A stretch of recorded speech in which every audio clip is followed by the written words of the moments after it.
Can one of the world's largest armies be destroyed by an invisible, silent beam of light? Sounds like a Hollywood pitch that would get laughed out of the room. But the real shock hasn't even started yet. It's 3 in the morning. Somewhere in eastern Ukraine, an operator sits in front of a screen inside a bunker made of sandbags and scrap metal. On the radar, 20, 30, 40 targets. Another wave of Shahed drones closing in from the Caspian Sea. A year ago, the only answer would have been a Patriot missile at $4 million a pop. Or prayer. Today, the operator presses a single button. An invisible beam cuts through the darkness. The drone burns and drops. No bang. No flash. Just silence and melted plastic on the ground. The cost of that shot? Less than a penny in electricity. This is not science fiction. This is happening right now, and what you're about to hear will fundamentally change how you think about modern warfare. Let's rewind. Back to 2022. Remember those first weeks? A 60-kilometer Russian armored column crawling toward Kiev. Ballistic missiles hitting city centers at dawn. Western analysts gave Ukraine 3 days, maybe a week. Putin's plan was textbook Soviet doctrine. Crush with artillery. Destroy infrastructure. Push infantry forward. It worked in Chechnya. It worked in Georgia. It worked in Syria. But Ukraine was not Chechnya. And here's the thing most people miss. It wasn't just about Western aid. Yes, Javelins and HIMARS made the news. They deserve to. But the real revolution, the one that's going to reshape how every military on the planet thinks about war, started in garages, in basements, in makeshift workshops, where Ukrainian engineers began building things that don't exist in any NATO catalog. Things that are keeping generals in Moscow awake at night right now, and honestly, things that should be making Pentagon procurement officers deeply uncomfortable too. Because here's an awkward truth that nobody in Washington wants to say out loud. The United States spends more on defense than the next 10 countries combined. $886 billion in 2024 alone. We have Lockheed Martin, Raytheon, Northrop Grumman, the most advanced defense industrial base in human history, and a group of Ukrainian engineers working under missile fire, with a budget that wouldn't cover the catering at a defense industry conference, just built systems that do what ours do, for a fraction of the price. In a fraction of the time. That should make every American taxpayer sit up and pay attention. 4 systems have emerged from the Ukrainian battlefield that experts are calling the most groundbreaking military innovations since the introduction of armed drones. 4 pillars of a new doctrine that turns everything we thought we knew about warfare upside down. Lasers, rocket drones, sea drones. And something that sounds like it belongs in a video game, but is deadly real. A drone wall. Let's start with the one that shocks the most. When you think of laser weapons, you probably see what Hollywood showed you. Bright red beams slicing through space, dramatic sound effects, massive explosions. Forget all of that. Real laser weapons are terrifying precisely because they're boring. No visible light, no sound, no explosion. The target is there, and a moment later, it's not. The US military has been working on this for years, and the results are genuinely impressive. The Helios system from Lockheed Martin is a beast. 60,000 watts of directed energy mounted on the USS Preble. It melts a drone in a fraction of a second. Cost per shot, under $1. The British Dragonfire operates on a similar principle. 50 kilowatts of pure directed energy. Destroys targets traveling at 650 kilometers per hour for the price of £1 British pound. Scheduled to enter service on Type 45 destroyers in 2027. But here's where the story takes a turn that should make defense contractors nervous. The Ukrainian system is called Sunray, and if you saw it on the street, you'd probably think it was some amateur astronomer's weekend project. It looks like a small telescope on a tripod with a few cameras strapped to the sides. Fits in the trunk of a regular car. powered by an engine that could just as easily run a lawnmower. And this device is dropping Russian drones worth tens of thousands of dollars out of the sky like flies.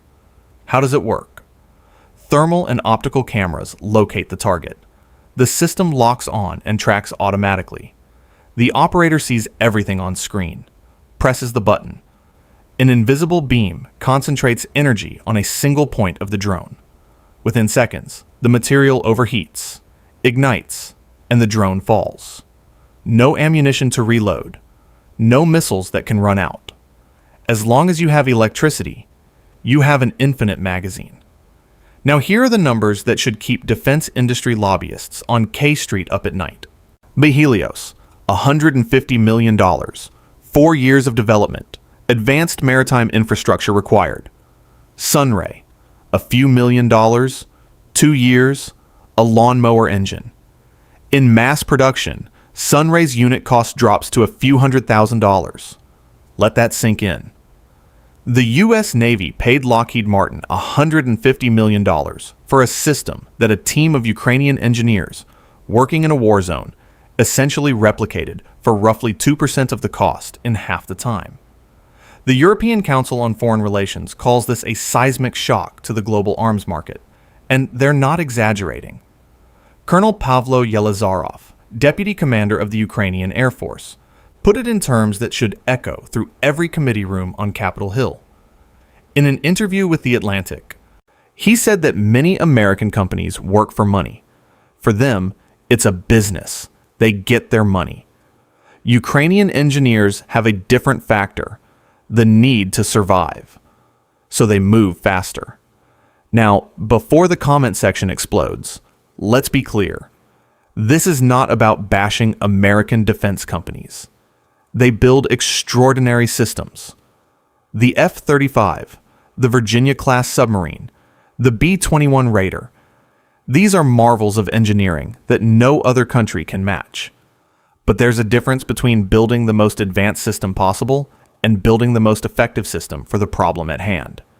And when the problem is stopping a $20,000 drone, spending $150 million on the solution is not innovation.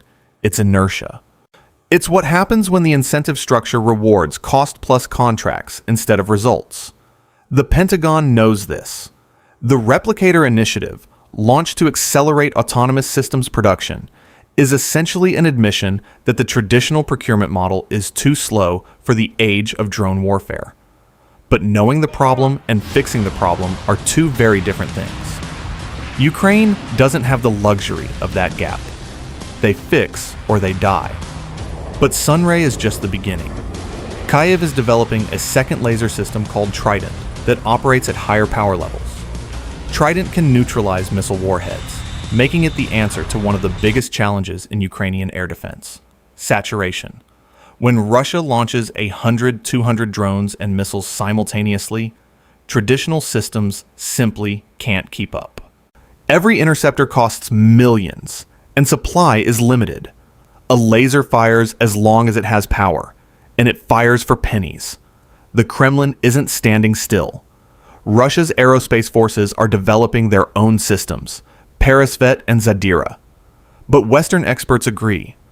Russian lasers are currently little more than optical dazzlers.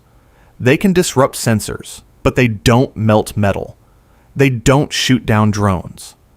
The difference between dazzling and physical destruction is like the difference between throwing sand in someone's eyes and knocking them out cold. One annoys, the other ends the fight. Ukraine knows the race continues. That's why Kyiv isn't putting all its eggs in one basket. And that brings us to the second pillar of the new doctrine: rocket drones. Imagine something that combines the range and speed of a cruise missile with the price tag of a drone. Sounds like trying to mix fire and water, but Ukraine pulled it off. The flagship is called Palianytsia.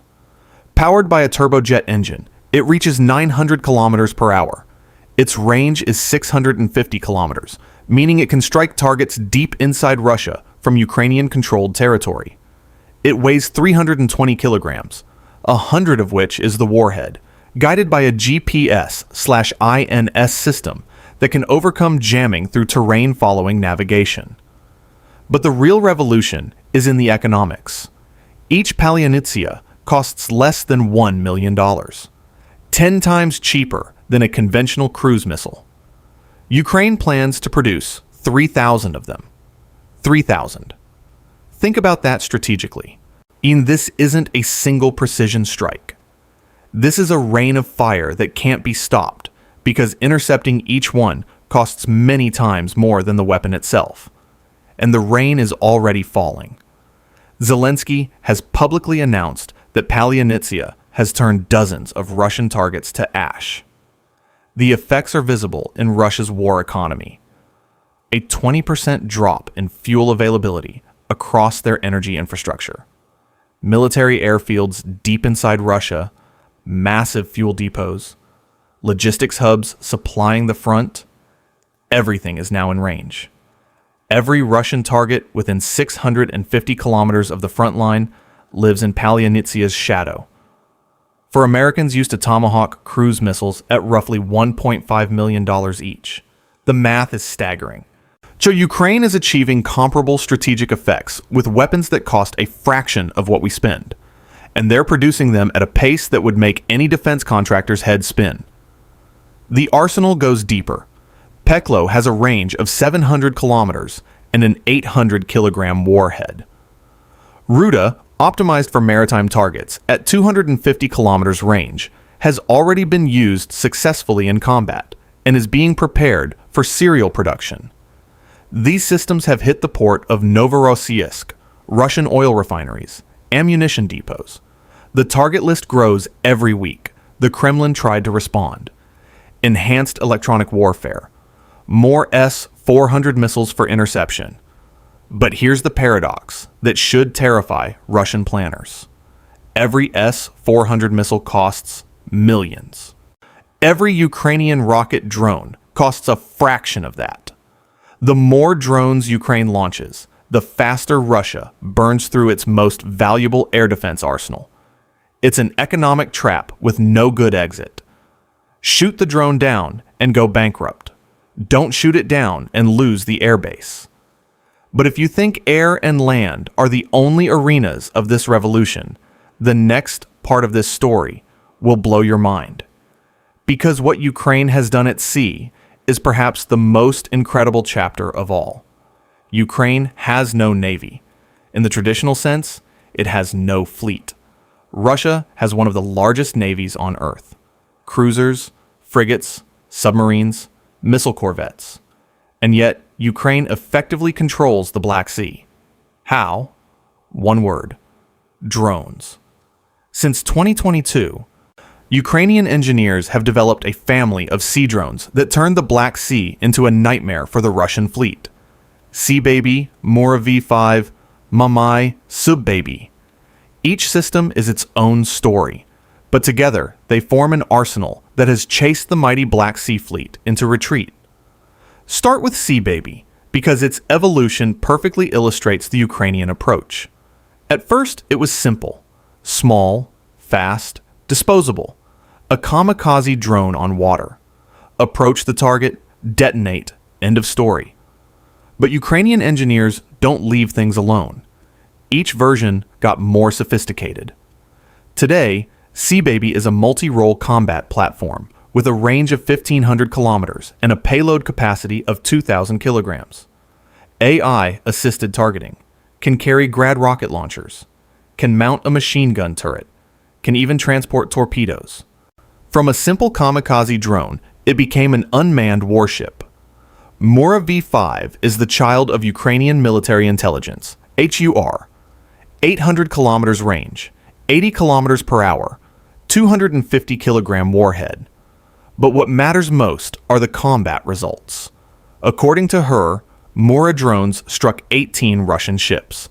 9 suffered irreparable damage.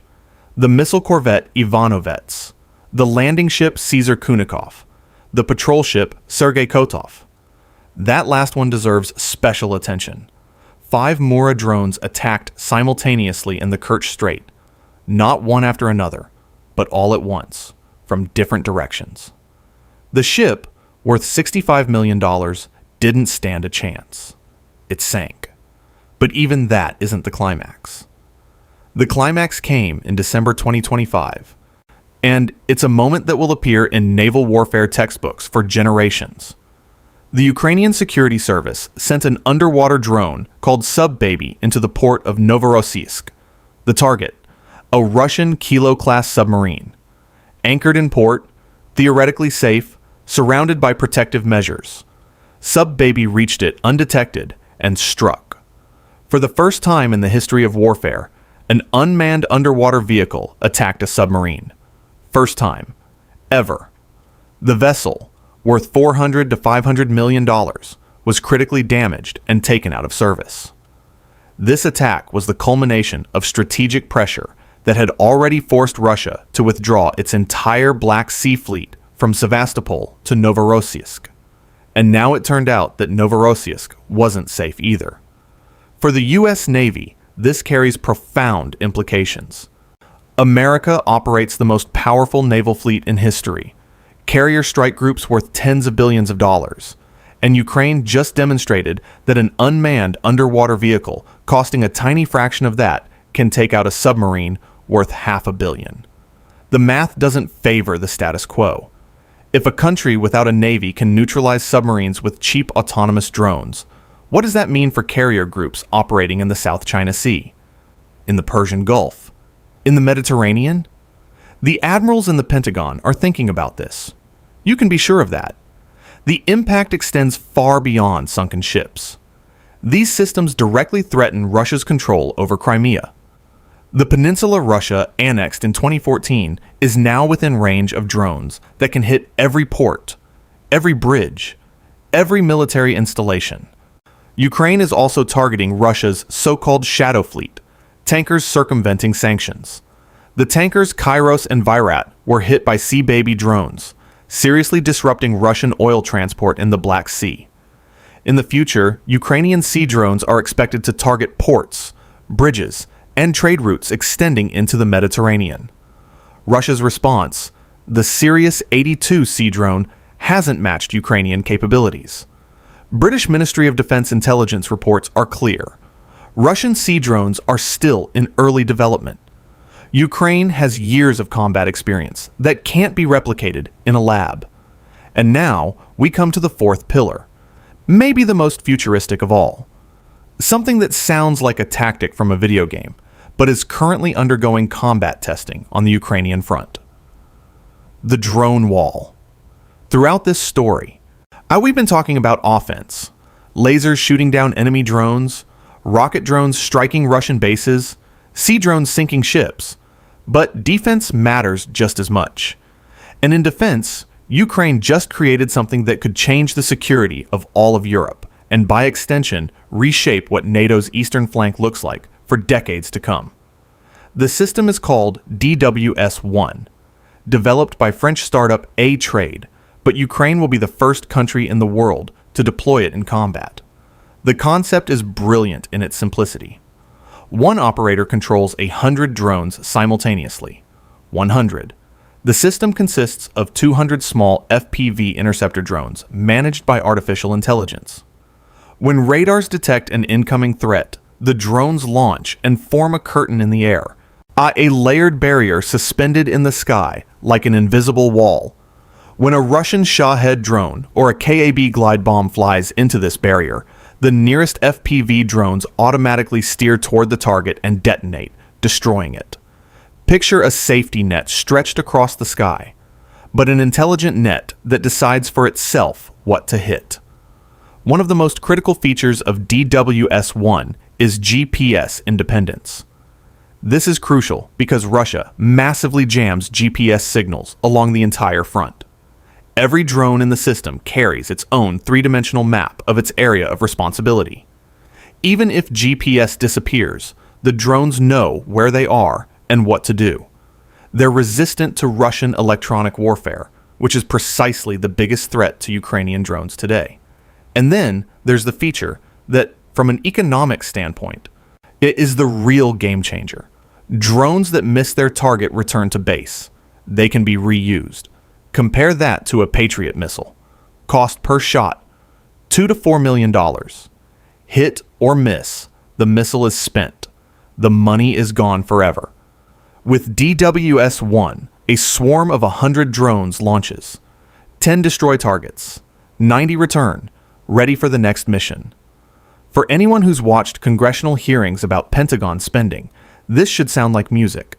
The system was developed specifically to counter Iranian Shahed drones and Russian glide bombs. It was a finalist in the prestigious NATO Innovation Competition. And after testing in Ukraine, DWS-1 is expected to form the basis of a large-scale drone wall project along Europe's eastern border. The EU Commission has already declared this a continental initiative. Here's why that matters for Americans. The US has treaty obligations to defend NATO's eastern flank. Every dollar Europe saves on air defense is a dollar that doesn't have to come from the US defense budget. Every effective European defense system is one less demand on American forces. If a French-developed, Ukrainian-tested drone wall can protect Poland, the Baltics, and Romania more effectively and cheaply than traditional systems, that directly benefits American strategic interests and American taxpayers. The Kremlin currently has no effective countermeasure against DWS-1. When you look at these four systems together, you see more than weapons. You see a new philosophy of warfare. Army size doesn't matter. Billion-dollar budgets don't matter. What matters is ingenuity, speed of adaptation, and the ability to create solutions the enemy never saw coming. Ukraine is no longer just a country receiving Western arms. It has become an exporter of military technology. Zelensky announced plans to open 10 joint weapons production facilities in Europe by 2026. Under a drone deal with the United States, Ukraine aims to produce 10 million drones per year and establish a $50 billion cooperation framework. Experts agree that Ukrainian innovations are shaping NATO's future defense doctrine. EU Defense Commissioner Andreas Kubilius said plainly that Ukraine is teaching Europe how to win tomorrow's wars. NATO Secretary General Mark Rutte called Ukraine an innovation powerhouse. Germany's Boris Pistorius announced rapid production of affordable anti-drone systems. Poland's Władysław Kosiniak-Kamysz declared that drones have revolutionized warfare. All of Europe is learning from a country fighting for survival. But this story wouldn't be honest without the other side. Russia is increasing its electronic warfare capabilities. Missile strikes are hitting Ukrainian production facilities. The advantage isn't guaranteed forever. The race goes on. And that's exactly why speed is everything. The fate of wars is no longer decided by tanks and artillery divisions. Now it's algorithms and artificial intelligence. Drones that cost as much as a flat-screen TV are sinking ships worth hundreds of millions. Lasers powered by lawnmower engines are shooting down machines that cost a fortune to build. A wall of robots protects the sky more effectively than missiles costing millions. Ukraine is writing itself into history as a pioneer of this new era. The question is, will the rest of the world draw the right conclusions in time? What do you think? Will Ukraine's death machines bring peace? Or will they simply shape the new face of war? Share your thoughts in the comments. And subscribe to the channel, because this arsenal is far from closed.